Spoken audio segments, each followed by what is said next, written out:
It's been incredible just from, like, I didn't really know much about Kenny other than just YouTube videos or watching his interviews. And, like, I'm maniacal about that stuff, about the sort of response, of coaches or players when things get a little tough. And asking Kenny questions when they were winning 15 games and he's keeping it real, like, yo, this is what it is. Like, bop, bop, bop, bop. This is what it is, man. No, we're not going into that. This is what we need to do. Keeping it real with the players, keeping it real with upper management. I said, I can connect with this man. I can connect. He's here for a reason, to teach me in ways of how to be very patient and not be too overzealous to get goals done in the first 5 games or the first 10. Like, no, it's a long haul. So we connected on that, and then also on a personal level of just eye to eye, man to man, and him understanding more about me, just talking to me and allowing me to have a presence and a voice. You know, players just want a voice in the organization as well as to the head coach, especially if you're one of the best players on the team. You want to be able to go to him, ask him questions aside from basketball, but also invite his basketball knowledge into it. Like, hey, Kenny, what do you think about this? Hey, Kenny, what do you think about this? We'll text, he'll call me, I'll come in the gym, I'll just sit with him, and I'm like, I have time. You know, like, I have time to talk to you. I don't have anywhere else to be, but... I had a feeling that when Kyrie Irving and Kevin Durant got to the Brooklyn Nets, that Kenny Atkinson could potentially be fired.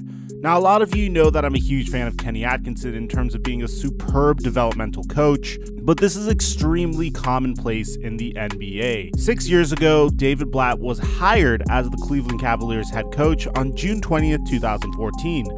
LeBron James made a culture-changing decision by returning to the Cleveland Cavaliers 1 week later. David Blatt would get fired a year later despite making it to the NBA Finals and the Cleveland Cavaliers being the top seed in the East at the time. This has never happened before. There's never been a number 1 team in any conference that has fired their head coach in the middle of the season, let alone ended up winning the NBA championship after doing so. Need more evidence? Well, in the summer of 2018, LeBron James announced that he would become a Laker, and after 1 year in Los Angeles, the Los Angeles Lakers head coach at the time, Luke Walton, would be fired after it was seen that he was no longer a fit for the Lakers organization. These two coaches were seen as head coaches that were supposed to help develop and grow with their players. This was David Blatt's first job in the NBA, and this was Luke Walton's first job as a head coach as well. It's very, very typical for an organization that hasn't had much success side with their superstars as opposed to their head coach. Think about it. Before LeBron James, the Los Angeles Lakers didn't have any stars since the late great Kobe Bryant, and the Cleveland Cavaliers were just happy to have LeBron James back, so whatever he said went. So what's going on, guys? Your boy the Flight Mike back again with another NBA news video. If you have a moment, please take a moment to like this video. I woke up at 6 a.m. after it being daylight savings time today, so I can make sure I got this video out to you guys. Your boy's going to the Laker game. So guys, we're 1,500 subscribers away from hitting 300,000 subscribers, so make sure you subscribe and turn on notifications to get the latest NBA news straight to your device. And also, whenever we hit 50,000 followers on my personal Instagram, Michael_Maradian, I will be giving away a pair of Cactus Jack Air Jordan 1s. Now, I want to start with giving you an idea of how incredible of a coach Kenny Atkinson was, and what kind of coach he was, because you should definitely expect the Brooklyn Nets role players to be the most affected by this firing. And the reason for this is because of the type of coach Kenny Atkinson is. Kenny Atkinson was hired by Brooklyn in 2016, and the reason why he was such a phenomenal hiring is because he was the correct type of coach for this job. Kenny was a superb developmental head coach and was the right man for the job, considering the fact that the Brooklyn Nets were a lottery team with no lottery picks for the entire duration of his tenure. This made Brooklyn advocate for reclamation projects. They brought in players like Jahlil Okafor and D'Angelo Russell, but also shifted the Nets' focus into developing the players that they already had, such as Caris LeVert, Jarrett Allen, Joe Harris, and Spencer Dinwiddie. And boy, did those players develop. Caris LeVert was the 20th overall pick in the 2016 NBA draft, a draft that would have yielded the number 3 overall pick for the Brooklyn Nets if their former general manager Billy King did not trade the multiple unprotected picks for an old Kevin Garnett, Paul Pierce, and Jason Terry. Look at Karis LeVert's stats during the Atkinson era, slowly going from an absolute non-factor to a player that is in the midst of being a solid and efficient scorer. LeVert currently averages 17.5 points per game on a 14.8 PER and shoots 41% from the field, and most recently he exploded for 51 points against the Boston Celtics. Joe Harris began his career as a end-of-the-bench player that never saw any minutes for the Cleveland Cavaliers, and he currently is seen as one of the greatest three-point shooters in the NBA today. To give you an idea of how awesome Joe Harris is from three, he shot 47% from three last year. That is freaking absurd. To give you an idea, that is a higher three-point percentage than Steph Curry has ever had in his entire career. The fact that he is in that conversation at all whatsoever remains extremely impressive. Spencer Dinwiddie averaged 7 points per game in his first year with Kenny Atkinson and the Brooklyn Nets, and currently is averaging over 20 points per game off of a 17.9 player efficiency rating, which is better than players like Drew Holiday, Kyle Lowry, and Lou Williams. Jarrett Allen was drafted during the Atkinson era in the 2017 NBA draft, a draft where the Nets should have had the number 1 overall pick had it not been for Billy King. Jarrett Allen currently has a career player efficiency rating of 19 and is close to averaging a double-double in his third season in the league. He's only 21 years old. So you get the idea. Kenny Atkinson was a phenomenal developmental coach, but it appears as if his team has outgrown him, just like when Steph Curry and Klay Thompson outgrew Mark Jackson or Michael Jordan outgrew Doug Collins. This tends to happen a lot in the NBA, and even Kenny's own players seem to acknowledge it.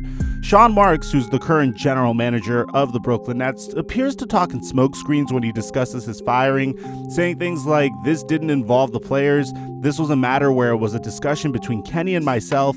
We brought in ownership when we needed to, and we arose at this decision." Apparently, some of the Brooklyn Nets players were now tuning him out in the middle of practices, but what's strange is that Kevin Durant said back in September that he partially picked the Brooklyn Nets because Kenny Atkinson was the head coach there. When Karis LeVert and Spencer Dinwiddie were asked about the firing, they didn't really expect Kenny Atkinson to be fired, and they were extremely shocked.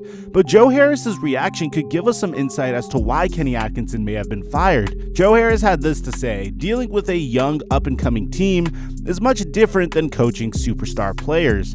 It's a much different dynamic." Sean Marks also had this to say: "We deliberated for 4 years on how to build a team, how to drive a culture, personnel, difficulties each one of us might have been having here." Now, this brings me to my point, and I think I'm going to bring a decent amount of evidence to provide support for this argument, because I can't help but feel like Kyrie Irving was definitely at the top of this. Let's take a brief look at the history of Kyrie Irving's behavior. If there's anything that I've seen from how Kyrie likes to act, he's very quick to point fingers at one another, and he typically blames everyone else except for himself, if you even go back to his days with the Boston Celtics. And just based off of the way Kyrie's career has gone, it just seems so consistent with his behavior. Asking ownership to fire a head coach is definitely something Kyrie Irving is capable of doing. Let's go back to this year, literally January 16th of 2020. I made a video on this, and Kyrie Irving implied that several members of the Brooklyn Nets should be trade candidates despite them making for excellent role players. This was something that I was very confused about, because I felt like the Brooklyn Nets were in prime position with the pieces that they had in place to completely dominate the Eastern Conference playoffs, and it's primarily because of their bench players. So if we go back a month ago, Kyrie Irving had this to say when he was asked what do the Brooklyn Nets need to do in order to compete at the highest level while waiting for Kevin Durant to return. And this is what he said: "I mean, it's transparent, it's out there, it's glaring in terms of the pieces that we need in order to be at the next level. I'm going to continue to reiterate it. We're going to have to do the best with the guys that we have in our locker room now, and we'll worry about all the other stuff in terms of moving pieces and everything else as an organization down the line in the summer. It's just something that we signed up for. We knew what we were coming into at the beginning of this season. Guys were going down left and right. GT is out. DJ just got hurt tonight. Wilson is coming back. We've got complimentary young guys as well that have done a great job the last 3 years. Collectively, I feel like we have great pieces, but it's pretty glaring we need one more piece or two more pieces that will complement myself, KD, DJ, GT, Spence, Karras, and we'll see how that evolves. Dang, bro, if you weren't in that list that Kyrie said, then you might not be on the Brooklyn Nets roster next season. But you see, this is something that he should have just said to Sean Marks. But my point is not to criticize Kyrie Irving for the statement that he's made, because I think I've made enough videos criticizing the way Kyrie Irving addresses the media.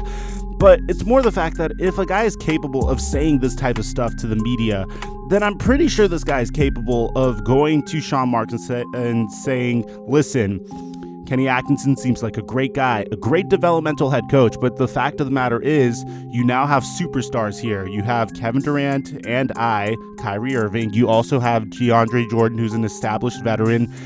This isn't the guy for the job. We don't need to be developed anymore. And it appears as if all of our role players are developed already. It's time for us to move on and bring in a head coach that could potentially win us a championship. If you ask me, I will advocate for Tyronn Lue. And I can imagine that's how Kyrie Irving went about it.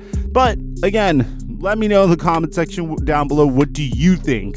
Because a part of me can even go as far as to say, I personally feel like this could even have been a move that wasn't made for basketball reasons. I feel like Kyrie Irving is using his influence to get someone that he loves a job.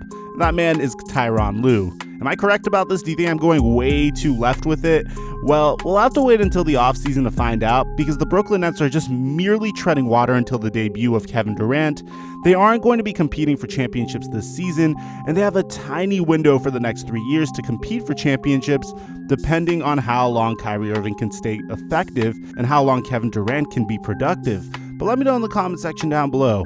Do you think Kenny Atkinson should have been fired? If you enjoy this piece of content, guys, make sure to check out my football channel. It's called Microphone. And make sure you're subscribed to my backup channel in the event that something happens to this channel.